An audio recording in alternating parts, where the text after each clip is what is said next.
നമസ്കാരം, ഭാരത് ലൈവിലേക്ക് സ്വാഗതം. ആതുര സേവന രംഗത്ത് പ്രത്യേക പരാമർശം അർഹിക്കുന്ന സമൂഹമായ നഴ്സുമാരെ അനുമോദിച്ചുകൊണ്ട് പട്ടം SUT ആശുപത്രിയിൽ അന്താരാഷ്ട്ര നഴ്സസ് ദിനം ആചരിച്ചു. ആശുപത്രിയുടെ chief executive officer colonel Rajeev Mannali പരിപാടി ഉദ്ഘാടനം ചെയ്തു.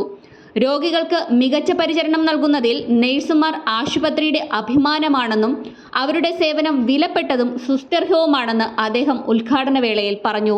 Medical superintendent doctor Rajasekharan Nair, nursing school principal professor Nirmala L എന്നിവർ നഴ്സസ് ദിന സന്ദേശം നൽകി. പരിപാടിയുടെ ഭാഗമായി നഴ്സസ് സൂപ്രണ്ട് റീച്ചലമ്മ ജേക്കബിന്റെ നേതൃത്വത്തിൽ തിരിതെളിയിക്കലും നഴ്സുമാരുടെ പ്രതിജ്ഞയും നടത്തി. നഴ്സുമാരുടെ കലാപരിപാടികളും ചടങ്ങിൽ ഉൾപ്പെട്ടിരുന്നു. സീനിയർ ഡോക്ടർമാരായ doctor KP Paulose, senior consultant general medicine, doctor Rameshan Pillai, senior consultant general medicine, doctor Unnikrishnan, senior vascular surgeon, chief liaison officer Radhakrishnan Nair എന്നിവരും ആശംസകൾ അർപ്പിച്ചു. വിവിധ വകുപ്പുകളുടെ മാനേജർമാരും മറ്റ് ജീവനക്കാരും ചടങ്ങിൽ പങ്കെടുത്തു.